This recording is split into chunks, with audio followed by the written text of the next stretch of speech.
The morning after. It's coming. You know what? He did come home actually. He got, the country. A lot of people have been under a lot of strain. A lot of people lost their jobs. A lot of people have lost people because of the pandemic. He did bring a bit of unity to the country and to give us all something to all gather around to focus on. So I'm choosing to be hopeful, positive. Yeah, I'm choosing to be positive. But football's coming home. It's not coming home, mate. Yeah, it's going to Rome. I did think the referee was a bit on them. You know what? I thought the Jorginho was a red card, mate. Yeah. A lot of people are saying to me, it's not a red. And I had all the Italians ever mentions. I don't know how they don't follow me, but as soon as they heard the Jorginho tweet, they must have all just ran to me. You know what I mean? But to me, before I say anything, and I don't want to become a sour England fan, but congratulations to Italy. They've been phenomenal in the tournament. I called it. You called it. You know what I mean? Spinazzola. You know what I mean? Jorginho, Verratti. Chiellini at the back, Donnarumma, you know what I mean, the next Buffon, you know what I mean, like, they had it all, man. They showed us football, they made us, believe in football again, and I thought, fair play to them, hats off to them, but this young England team took them to penalties, Saeed. Yeah. And that's the thing we need to be proud of.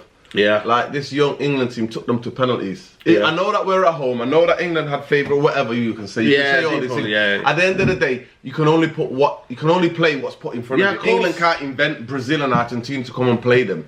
Like in the Euros. You know what I mean? Yeah, of course. You can't. And regardless of what, I'm choosing to be proud of this young team. Not choosing, but I am proud of this young team. Yeah, of course we are. And I'm proud of Southgate. I called them quarterfinals, no, I never said final of a Euros, you know what I mean? Yeah. So, in reality, we have overachieved, if you look at it. Yeah. But when you get to this stage... It's brutal. It's brutal, man. At the highest level. You know what it is, yeah? I can't get a break, Nordin. It's more than olive juice today. It's more than might be like this tonight. I'm telling you, it's more than the olive juice. No, you know what it is, Nordin? I need the vitamins. I didn't sleep last night. Man. I'm there fighting. I didn't sleep 5 in the morning. I went to bed. I'm there fighting trolls. You know what I mean? Racist trolls everywhere. You know what? Yeah, we can't even laugh at it. I think we'll touch on that in a bit. But Nordin, I can't catch a break. Europa League final, heartbreak. No, I'm being serious. I know that's England, what it seems like. Yeah. Heartbreak. You know what I mean? I don't want to say like a Southgate, but I mean. It's like, I can't catch a break, Nordin. I thought this was our moment. Football was coming home, but football, will it ever come home, Nordin? You've been there 96. You thought that would never happen again. Yeah. You know what I mean? Gaza was 1 foot away. Yeah, you said Anderson missed an unbelievable shot. Anderson hit the post. Anderson hit the post again. Will it ever come home, Nordin? Are we cursed, Nordin? As England, are they cursed? You know what? A friend of mine who's South African. Yeah, shout out to him, man. Yeah, I got in touch yesterday and he says, England's misfortunes in football is because of Britain's colonial history. He said it's because so many people around the world are like, we can't have them doing well. We can't. You know what, man? And everybody's praying against England. You know that juju in Africa. Juju everywhere, mate. Juju everywhere. I'm telling you, man. Never say. No. You know what? It happens. It happens. Listen, there are unfortunate football. Not all of them can win, but you have to take stock. Not everybody can win, but the effort. And to me, in the second half, my tweets are there. My tweets are out there, man. That guy, Red Devil, Mr. Yeah, make sure you follow him. You know what? I put it out there, Saeed. I was like, England are sitting too deep in the second half. They can't. From the goal. No. In the second half, I was like, in the second half. Yeah. In the second half, England was sitting too deep. They had to go and meet them up the pitch and press them up the pitch. And to me, tactically, Mancini, man, you got to give it him because he took off a striker. You lose, you're 1-0 down, and then he plays a false 9. I know. He plays 3 inverted so-called wingers. As forwards, and then what happened? More movement. Why? Because the centre halves couldn't follow them. Because if they were to follow them, they would have been dragged out around them, and then Insigne would have run into that space. Exactly. So what they did was it made all touch football. Yeah. It's like touch tag football. Kyle Walker was getting run ragged. Yeah, no, they were all tagging each other. Like, you know what I mean? Tagging each other. Like, you know when you play tag as a kid? Yeah, of course. When you have. If the striker's just up there, it's hard to play because there's so many people shielding it. But when you all coming off your markers, you're all coming off. Like three of them are coming off their markers, right? And they're playing touch football with the midfielders, so they're connected.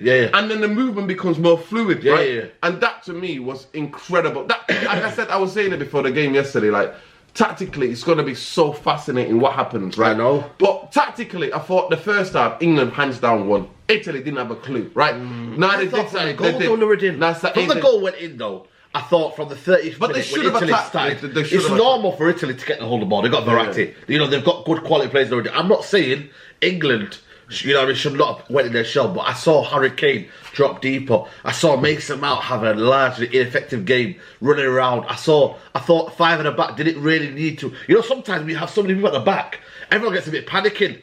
You know what I mean? I think Harry Maguire, certain passes weren't going astray. I thought John Stone looked a bit leggy. You know what I mean? I thought for me... It's a final. It's I know. Tension, it's I know it is. You think about it as football, right? Yeah. You bring all of these things into it. Even if the game plan's right. I just felt like... England needed to freshen up. England needed to freshen up, like, second half. They needed 3 players to come in. Let's say 55 minutes, 60 minutes, 3 players injected. And that's what I felt. I was feeling, I was like, England need 3. So it would have been Saka, Grealish, and I would have bought... Was Saka the right one, though, at that time? Do you think? Because... No, because, you know what?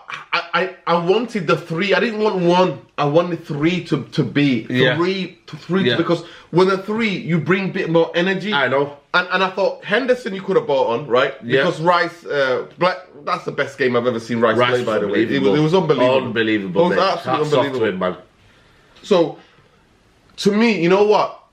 Because he's been injured. I know he's experienced, right? And I know he's a ball passing guy. But I think the enthusiasm of Bellingham could have come on me personally. You know what, Bellingham because he can offer a bit more of a threat, more box to box. More box to box, and he's technical and he can take and dribble people. So I was thinking players that can dribble and can hold the ball. So the 3 that I would have bought on me personally, I would have bought on Sacco, Bellingham, and Grealish. They're the 3 I would have started, right? They're the 3 I would have been like, right, because those 3, I would have been like, you know what, guys? We're getting beat in midfield, so give us a bit more hand in midfield. Of course. And stay in, you know what I mean? And then hope, because Grealish can hold the ball. I thought he bought on Grealish way too late. I thought Saka, he changed that and he was a bit too late Mount was on the pitch for far too long. Even though I understand there's something that us football fans is hard to see. We don't want to see. No, it's hard to see. Of course. We're not seeing the work Mount was doing. Mount was tracking. He was tracking Jorginho. But Verratti became free. You see Jorginho and Verratti swapped positions. I know. And he was like, listen, Verratti, you be the deep guy. Because this guy is following, Mount is following me everywhere. I know. Right? And he's following me everywhere. So Verratti took control of the game. And when they took Verratti off, you see England then came back into the game. See what I mean? I was saying it last night on the match reaction, you know what I mean, on my channel. You know, therapy. Right? I said it on the match reaction there, that this England team, one player they would have missed is prime Paul Scholes. Oh my God. Paul Scholes in this team would have kept control, calmed everybody down. Is that what England have always lacked? That kind of player? Because everyone has one. Verratti, Pogba, they have one in Spain, they have Busquets, you know. Just players that are naturally good at keeping the tempo on the game. I think for England, I always look at England, I'm thinking, very energetic, runners, everything. But then they get gassed every tournament. Exactly. It's the same. And this is how we got gassed. And we got second half, extra time, we were gassed. But it's the pressure, Saeed. It's the emotional. Harry Kane never had one touch in the opposition half. I mean, it's second half, The second half. I think in the whole game, I think someone could prove me wrong, but I seen it in the heat map. Harry Kane only had 0 touches in the opposite in their box. In their box because he played as a number 9. He played as a false 9, didn't he? He should be doing that job. He should be staying up front. I mean, I remember a couple of times when the balls got crossed, like there was nobody in the box because I understand. Listen, he thought England can get one chance, and they did get the one chance and they scored. But to concede from a set piece was disappointing. And a flick at the near post flick, and it's very difficult. But one thing I would say is that we didn't expect England to get there. No, absolutely not. You know what? We didn't expect England to get there. And like most people say, semi-final will be a good thing, you know what I mean? And they broke the hoodoo. So this thing now, if another tournament, another Euros, another World Cup, is to go and do one better. Is to actually win it. But England are limited. England are limited. Listen, no. France be no. Listen, England are limited. England are very limited in the sense that they're limited in the sense that because honestly, I've watched tournament after tournament, right? The biggest thing I always see England is getting gassed. Yeah, they get gassed up, and I don't know what it is. Other than I think it's the way we play the football that England, most people are used to play in the Premier League, and the pace of the Premier League, and how Spain, Italy, France, Germany, they all have winter breaks, Saeed. They all have winter breaks, and now people will go, but Italy, it's like there's only 2 players who play outside of Italy. Everybody else plays in Italy. And Emerson. Yeah. They play I thought he had a good game. As well. Could have explosive, and that's the thing for me. What Ole Gunnar Southgate got wrong yesterday was that what he got wrong, right, was that Sterling is ineffective on the right. He's so much effective, and that's when he come into the game. So your best player, you nullified him to make space for Mount. And I think like the Mount off the left is not. It's a travesty. Mount off the left. I think for me though, soon Sterling went to the left. Sterling became a bit of a threat. He started running at them. He started running at them and getting fouls. And stuff like that. It's like, for me, when you look at it though, did we underachieve in terms of getting that Chiellini? And people will say to me, Chiellini's world class, Bonucci's world class. I understand that, but one of them's 34, one of them's 36. And what's Emerson is second choice, third choice left back for Chelsea. You know, the other guy, I know he plays for that's the team, it's the way they play. I know, but I'm saying, you know, we didn't get at them though. We didn't get at them wingers. And that's the thing. Didn't get at them. And this is what I'm saying. We have about 4 or 5. And this is what I'm saying to you. So those 3 substitutions, if they would have been made, I think they would have had a bit more balance. I think they could have gone up the pitch. Because England was sitting deep. Second half, I was shocked. I was like, 55 minutes gone, and England are like defending in their own. I know the other team's pushing. I know you got to sometimes weather it. But there's times where you have to get on the ball. And I saw people just hoofing the ball away. Like Walker, Man United. Man, Walker is a hoofer. He loves to hoof that ball up, mate. I tell you what, man. Because you know what I think for me, Southgate might regret, and I think I don't really like regretting in life, but I think he will say to himself, "Did I go for it more?" There's phases in tactics, right? There's a phase to say, you know what, we'll defend. There's a phase to say, you know what, we'll come out and be aggressive. Did Southgate, was he aggressive enough in stage to say, you know what? So to me, that's Italy are coming out. But the whole tournament side, he was never going to get away from his pragmatic plan. He was never going to get away. And it always comes short, doesn't it? Because mainly, you know what? He's seen France do it with a very pragmatic control. France controlled games. There's not one game they didn't control when they won the World Cup. There was not one game where it was chaos. There was not one game that it was chaos, right? Other than maybe did they score against Croatia scored against France in the World Cup first? Maybe that game. Other than that, they were controlled. Portugal were very controlled in their games. They didn't change. They were, they didn't even win a game in the group stage, did they? No, did they? Until they went to the end. Until they beat Wales. So this is where, for me, I see it. He wasn't gonna get away from. But now, is there a progression? Now, looking ahead now, is Southgate gonna think, you know what? Other than that, we need to, because I said the second goal is vital. And I believe in that first half, England could have got a second goal. Especially in that first 30 minutes. England could have got a second.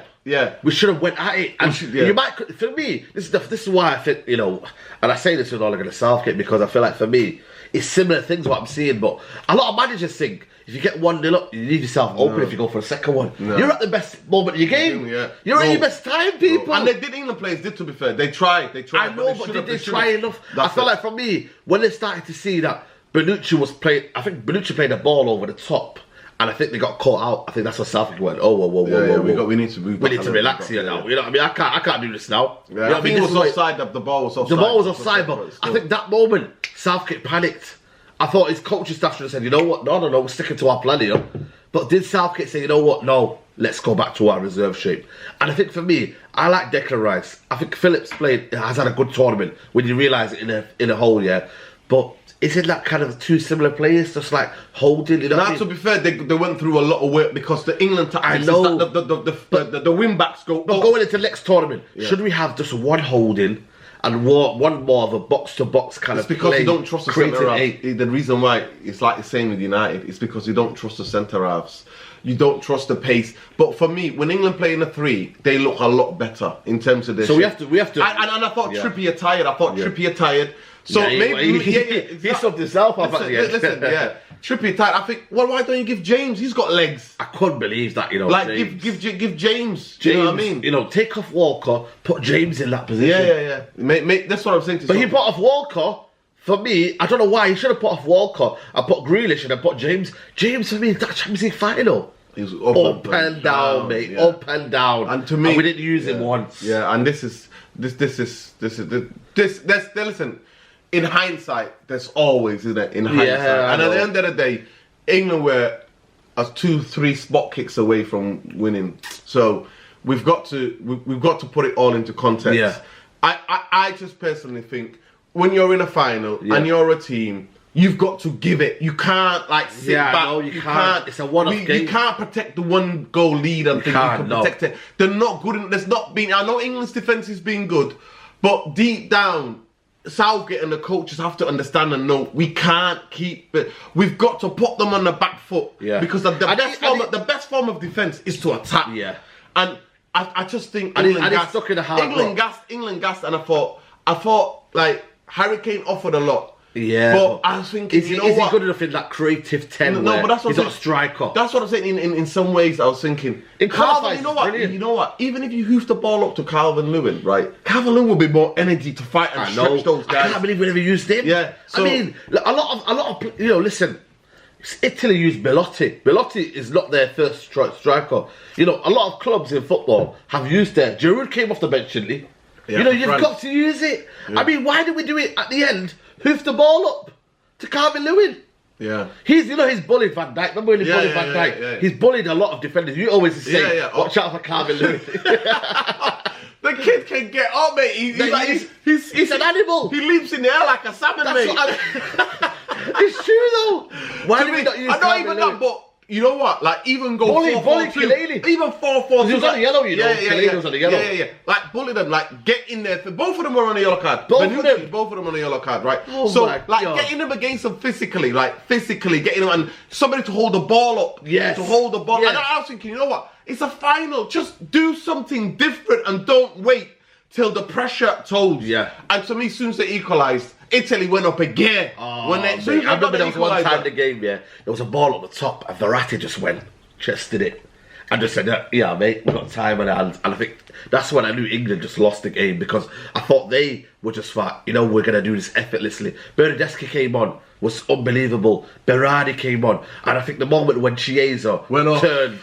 You know what? Oh my God! By the way, I don't really like to wish. I told you. I didn't really like Chiesa injury yet, but when he came off, I thought, woo! England could have lost that game in that. Yeah, if he would have stayed on. Oh my God! But you know what they did? They're clever. They got wingers, and I think they just caused panic, because they were just, instead of Immobile was getting bullied in there and he wasn't finding space. No. As soon as they came on. But what happens with a false nine? When you play, you do the touch football, innit? You get.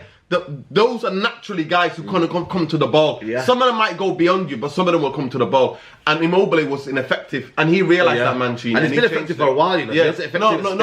You know what? He changed it because Italy have to totally dominate the game. Yeah. And they have to find the passes to him, but they didn't go out wide, and England nullified that. One thing I would say, other than the corner. England nullified Italy. When you look at the game, you think, what chances did Italy have? That's about Chiesa shots here and there. That's it. What did they have? And that's the thing about it. You think, what did England have? But what did Italy have as well with all those players? So it was fine margins, man. It was at the highest level. It is fine margins at the highest level. And then he brought on Sancho and Rashford. I thought, you know what I thought? Yeah, at least this sounds mad. There was a moment, when the ball wasn't kicked out. And it wasn't getting kicked out because England made the subs late. Bro. And the next thing you know, the commentator said, and I remember him saying, he goes, are we going to make a sub here? Because if they don't make it in the next minute, they might not come on. And I thought, you know what? Is it better they come on? Because, people say, penalties is penalties, but sometimes you need to have the feel of the game. Yeah, you have to. 100%. You have to have a feel of the game. You need to know how. To me, is the ball a bit flat? Is the ball? You know what I mean? Like, you have to have the feel of the ball. When you come on in a high pressure final, Euro final, right? Most substitutions will tell you, right, they think, I'm going to affect this game, or how I'm going to play. But when you coming on in a high pressure situation, the biggest game, and you're coming on to really as to take the penalties, it is going to be high pressure. And I did think Sancho and Rashford should have at least got given 10 minutes. 10 minutes at least. At least 10 minutes at least. You know what I mean? And I was shocked that Rashford went right back. Right? Because I was thinking... He did well though, to be fair. To be fair, Saka could have gone there and he could have swapped over. Like Shaw could have gone and Saka could have gone left back. Do you know what I mean? You could have swapped them because Shaw is more comfortable, you know what I mean, playing in that. So I would have done that and kept Rashford, and then that's what I would have done. Give them 10 minutes, 10 minutes for them to feel the game, and maybe try to win it in that time as well, because they're both threat, aren't they? But at the end of the day, imagine a fast Rashford and Sancho going at that Italian defense. But to be fair, Rashford has not been on form for a long time, and the kid needs injuries, and to add absolute insult to injury. Now him, Saka and Sancho. You see my tweet, innit? My tweet straight away. I tweeted it. You got to protect them, man. You got to pray for them. You know what I mean? And just before we touch on that, but what do you make of the whole penalty shootout formation? You know what I mean? Harry Maguire has never took one. Because he why did we probably take said up Jordan Henderson? I'm sure I've seen Jordan Henderson. Nah, he missed one. He missed one against Hungary. He missed one against Austria. Oh yeah, he missed one, didn't he? He missed one. Listen, cloud your judgment, though. Let me tell you something, right? The penalty that they've got. The penalties that they do have, right? Let's get it right. The penalties they do have, there's a plan. Nobody's forced Saka to take one, Sancho and Rashford to take one. Rashford takes penalties anyway. He's took high pressured penalties. PSG away. You know what I mean? He's took high pressured penalties, and he did beat the defender. And he has taken penalties for England as well. He's took one. Romania. He has taken penalties for England as well. So one thing I would say about Rashford. He beat the goalkeeper. He was unlucky. Jorginho was one of the best in the world taking penalties, and to be fair, he got saved, right? Yeah. Donnarumma, I did talk about it. Is he the best goalkeeper?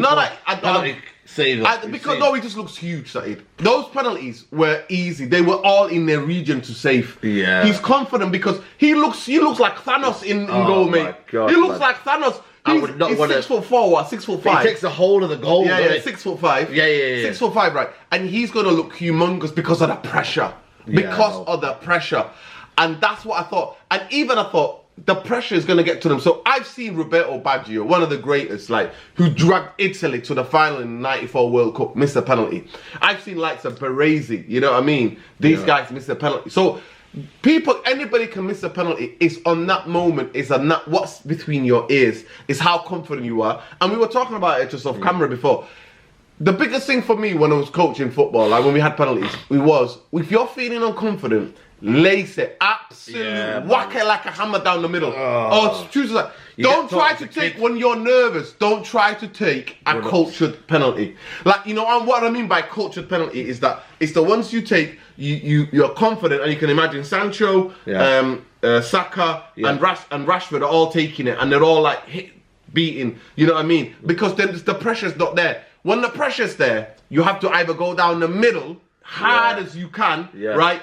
Or you compose yourself as much as you can. And I personally think a sports psychologist needs to be on there on that pitch. Surely they've got one. No. They have to be on that pitch. And with the penalty takers, as part of the coaching staff, has to be with the penalty takers for England. And England have to try that now.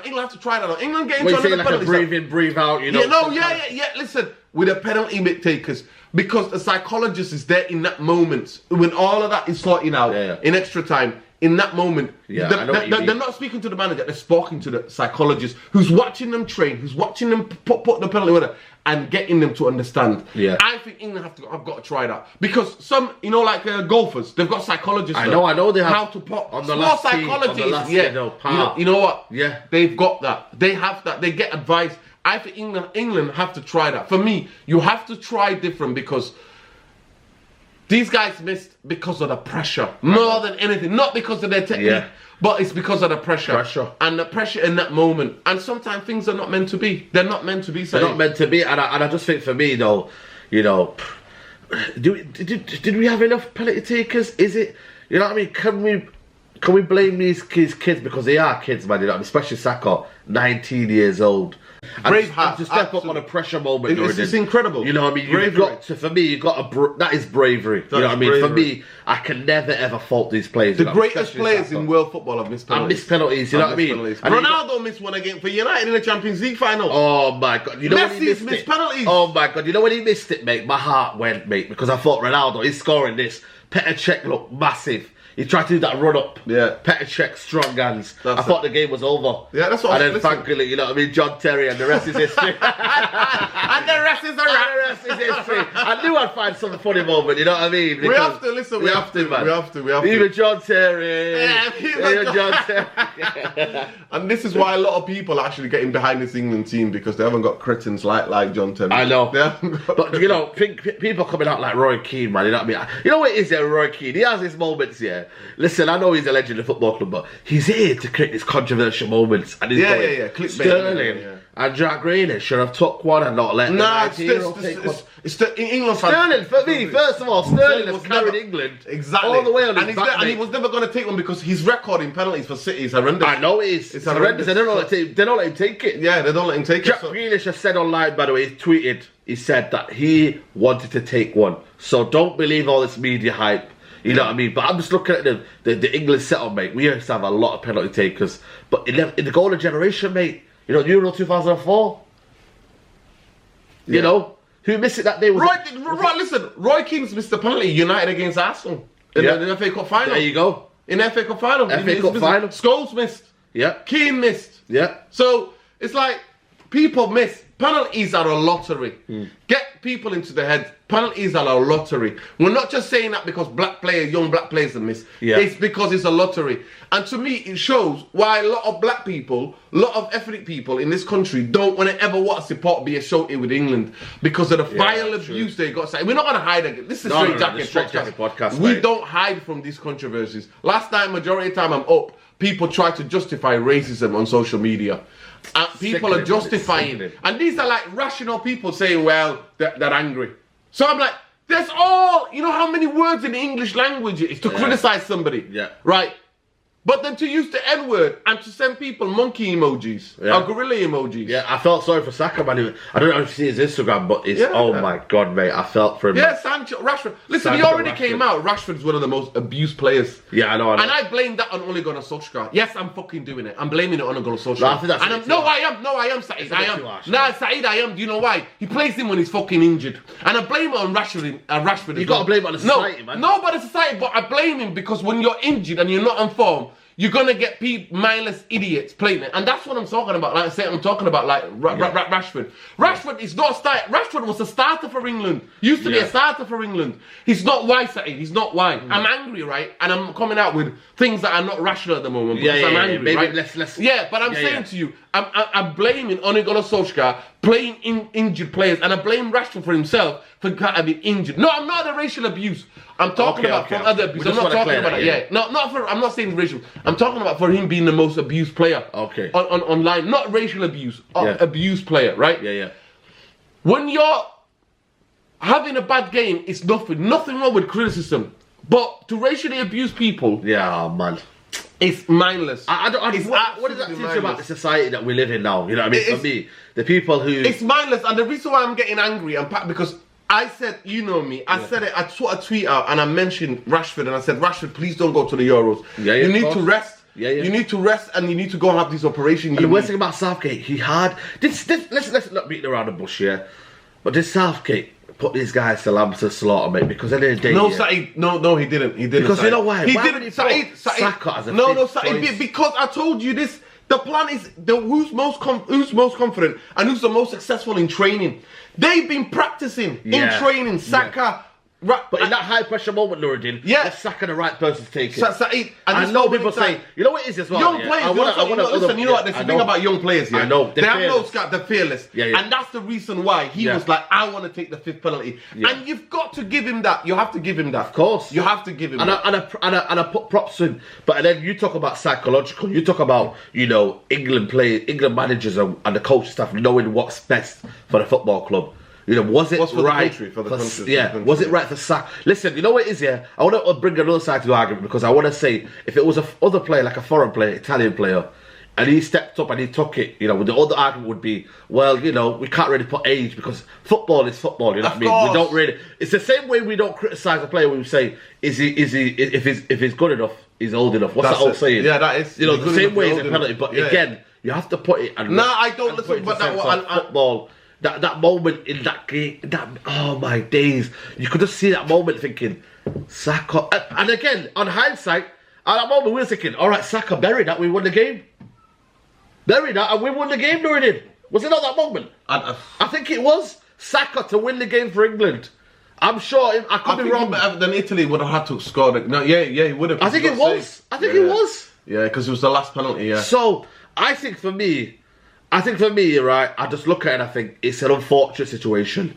You know what I mean? I just want to go back to clear what I said about it. Go on. I'm cleaning it up, right? Let me just clean up what I said because I don't want to get No. We won't because we've cleared it up anyway. But I want to clear it up. I'm blaming the abuse that he gets because he's injured and he's not allowed to perform at his best. Yeah, of course. He's not allowed to perform at his best, right? With these injuries, and then he goes to England and Southgate looks at him and thinks, you're injured, right? You are not you're not the same player when you're playing with an injury with a shoulder and an ankle problem. You're not the same guy. So that's why he's not being involved. Hence why he doesn't come on for 10 minutes to go. They only get 2-3 minutes. Do you understand what I'm saying to you?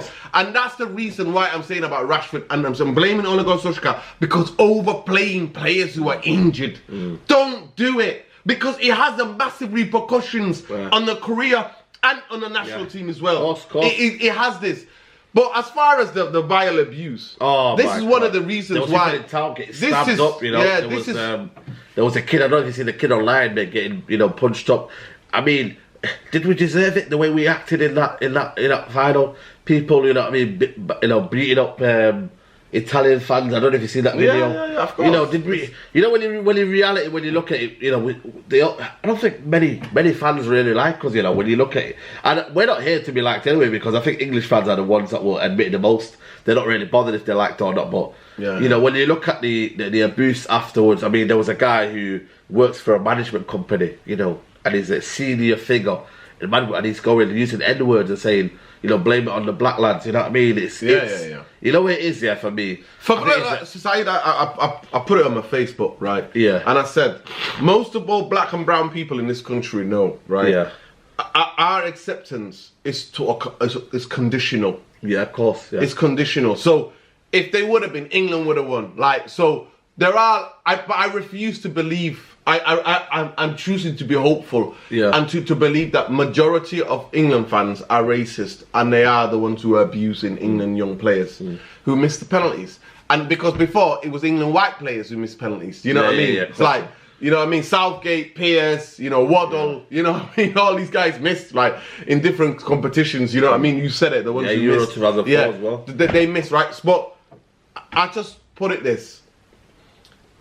A lot of people, ethnic people in this. I've been having debates on Facebook with it, like the amount of ethnic people who are getting behind England team, and then people who are not, because they're like, well, the racism, because some of them were not allowed to feel English. You're born and bred here, but certain sections of society will never accept you as being English. They will never accept that, never. And you know, we're a minority in terms of how many of us go to football, like go to actual stadiums, And Saeed, you've seen the tension in it. You've had it. You've had it. Clearly. You've had it. Just for having an opinion. Not just having an opinion, you get the tension where people are coming up to you and try to intimidate you and everything. We felt it. You know what I mean? We've been there. We did it. So I'm refusing to accept that they're a majority. And I look at Black Lives Matter protests and I see a lot of people, a lot of young white people, progressive-minded young people marching. I mean, there was an argument about the knee. That's it's all started from taking the knee. And, you know, you had them guys standing for TV. You know, saying, "Oh my God!" You know, it starts from there. Talking about political. I think there was a tweet yesterday. Some guy saying to Rashford, "Oh, is this penalty now going to be a political thing?" You know what I mean? Like, you know, it just goes to show, but that we haven't taken the whole racism as a whole anyway, you know. As a serious, and then to me, the audacity, the absolute cretins and the audacity of Boris Johnson and Priti Patel to come out now to pretend that they care about the abuse while they were telling England fans to boo the knee.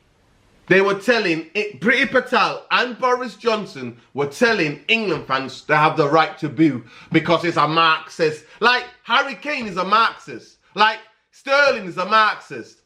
It's because of racism. It's because of racism. They all said it. Gareth Southgate came out. The England players made a statement and they said, we're fighting against discrimination and we're fighting for equality. That's what taking the knee is about. And I got a big up for Italy because they've got their own problems over there as well. Racism is rife throughout Europe. Yeah, but anywhere where black people or brown people are a minority, racism is vile. I've got a lot of friends who got family in Italy, and the horrific murders and stabbings that go on for being black, like in Italy, they've got their problems. Hugely got their problems. But big up to the players in the final. They took a knee as well. Do you know what I mean? So I know you think it's just a gesture, but to me the gesture starts a conversation, which then people then have a conversation about it, and then people then can talk, because that's the only way you can solve racism, is to start conversation and not to be afraid of it. But this has always existed within England. Saeed, I've been sneaking I have been sneaking in. Listen, I've been sneaking into football. Like I'm older than you for a long time, and I promise you now, both in Manchester United and at City, I've seen black players get racially abused. I've seen that with my own eyes. When will it stop, because listen, is it when society stops? No, it's society. Listen. How can racism's a cancer? Listen, racism's a cancer, right? I know you don't use Facebook, but majority of my time in Facebook, I try to stay away from Facebook, man. Listen. All them Karens, you know what I mean? I can't deal with it. When I check so he swerves it, he swerves it, man. You know what I mean? So he like bends it like Beckham around corners, you know what I mean? I'm telling you, Facebook, man. The Facebook groups, he bends. Especially the Manchester Evening News when honestly, bro, Manchester Evening News is the worst when you check the comments, man. All the Karens are that at home. Well, he deserves it. Listen, we've got... We're not a political country. Yeah, but listen. It is. Racism is a political thing. When you racially abuse or xenophobia, and you look at what Brexit has done, man. You look at what Brexit has done. Look at the thing, Brexit, the argument for Brexit in this country wasn't England needs to be independent and we can't be with Europe. It was stop that black... Most people thought that it was stopping black and Muslims, getting the immigrants out. This is not our country, because of the radicalization of the mainstream media in this country, especially the newspapers. Daily Mail, man. Listen, the Daily Hate. Listen, all of them carry the Express, the Tory graph. All of them cretins. The Evening News even stokes up a lot of things. So we'll see in the next coming weeks and days. We'll see. How do we protect these young kids? We'll see. Listen, we'll see. They might get booed at ground. Listen, that's what I'm saying to you. All I remember is that I remember Beckham got sent off in World Cup '98. Yeah. Man United fans backed them to the absolute hill. Yeah. So from Man United fans, this is where the Man United fan channel, right? Man United, I'm going to be seeing the support you give Sancho and the support you give Rashford. For me, they are our players, and regardless of, we've got to back them and we've got to protect them at all costs. I always said, I always put the tweet out every couple of months. At all costs, we must protect Rashford because what he's done. And the saddest thing is this: some of those people who were giving him the N-words, who were giving him the monkey emojis and the gorilla emojis, he fought so hard to feed your kids, because this country is absolute run by morons that can't. Childhood poverty is a huge thing in this country. Yeah, man. Big up. And he has battled, put his whole reputation on the line to try to help to get those children feed, because he remembers what it feels like to be hungry, going to bed hungry. So to me, it shows. So I'll be keeping an eye on media, because media radicalizes. Media radicalizes people to be racist. Yeah, of course. Yeah. Media, it's called dog whistles. Dog whistles. You don't come out with the N-word, but you're basically saying, go on, England fans, abuse them. So racism is a big thing, and people don't want to deal with it. And my point is that me mentioning Facebook. So I talk about racism. I talk about football, music, and racism. That's what the thing. Not racism, but social issues. Social political issues. On my Facebook. On my Facebook. The amount of time people who are well-rationed, people who are, if you see them now, would give me a hug, who say to me, you've got a chip on your shoulder, you're using a red card. I would get abuse on Facebook for pointing out racism.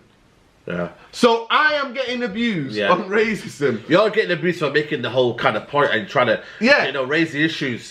Raise the issues and get people talking and think, can you not see this is racism? And people like me have been for a decade and a half. I have been.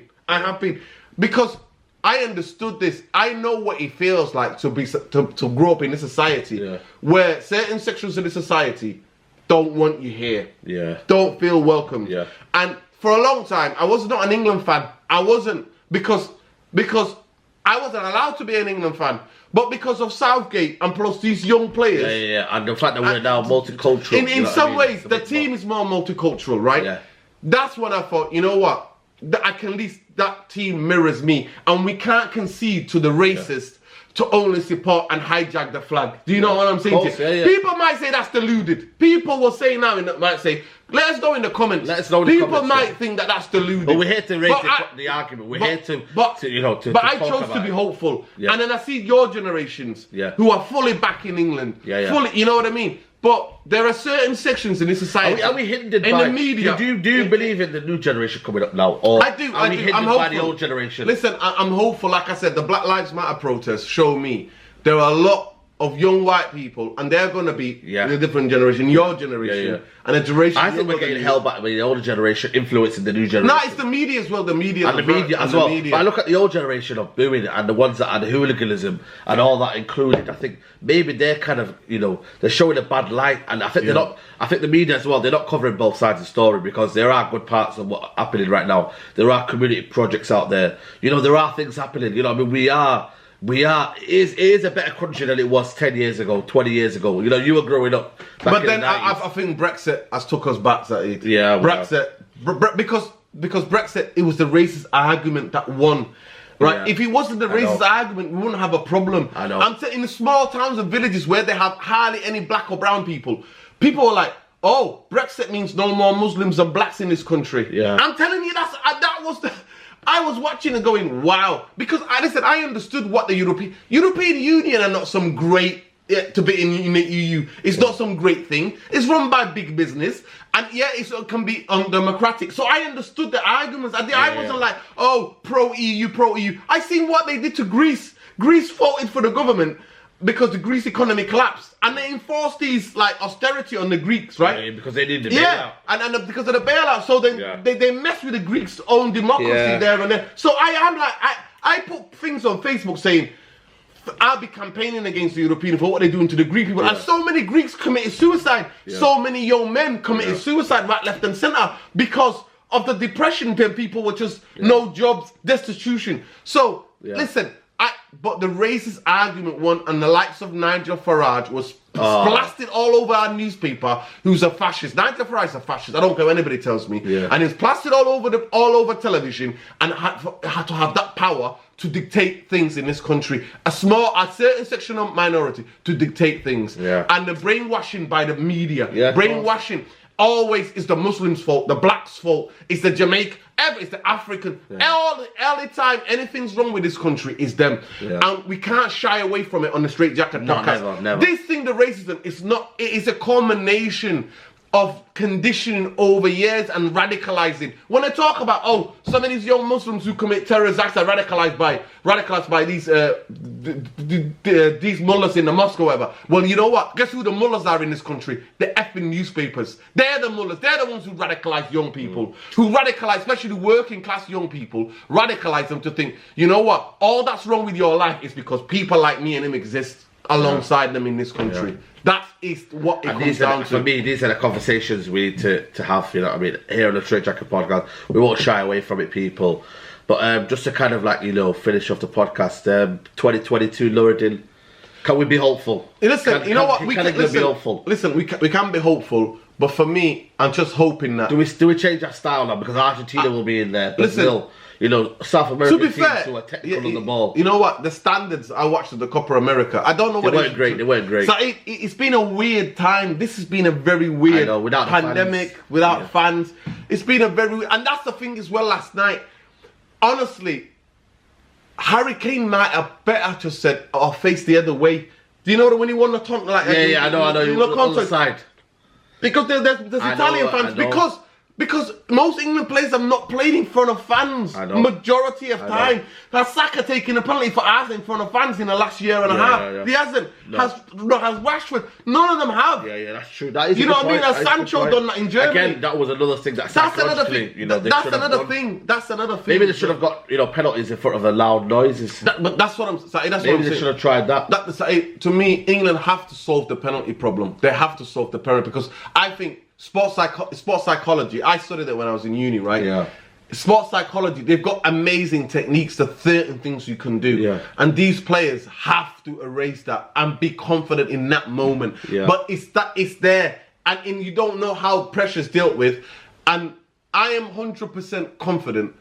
All of them practiced in training, and they were the three that was most confident. That's why. And Sacco was the most confident because he was fearless. Yeah. And he was putting it in top bins and stuff like that. Yeah. But the nerves, you can never replicate the nerves. Yeah, But England can do a lot more in terms of making use of sports psychology to prepare do we need technical players now? Jude Bellingham next tournament. You want to see? You know what? For me, I just think England. Should we have touched Ward-Prowse? A lot of people at the highest level. Ward-Prowse. Yeah. Listen, at the highest level. Well, I'm being serious now. A lot of people laughed at me when I said, "Do we need to take Jordan Henderson when Ward-Prowse was dominating midfield?" No. I thought he was a good technical player. Could he have, set pieces? All big, massive. Again, that's a whole other conversation. Listen, that's another whole conversation. But for me, the biggest thing is that England need to have players at the highest level that can take the sting out of the game. Yeah. Can dictate. Like the biggest guy is Busquets. Oh my God, Busquets.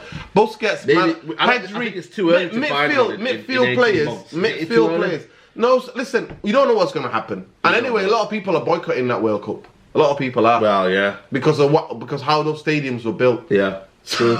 That's true, man. It's real, man. A lot of people have died in that tournament. It's real. It's real. Yeah, of course. So we've got to put that angle to it as well. Southgate, has got one more tournament now? No, I think Southgate has to have a bit of an evolution. He tried one way. It got him so far. He has to now change it, and the coaching staff around England have to change it slightly and go for it in games because England do have an absolute talent. Yeah. The only thing is that they don't have a centre half that you can leave on their own to defend. I know. You don't have centre halves that are maybe Ben Godfrey can come in. You know what I mean? Maybe that's what I say. Maybe he's got a quick one. Maybe Ben Godfrey. But to be fair, they defended. But to me, England was just unlucky, man.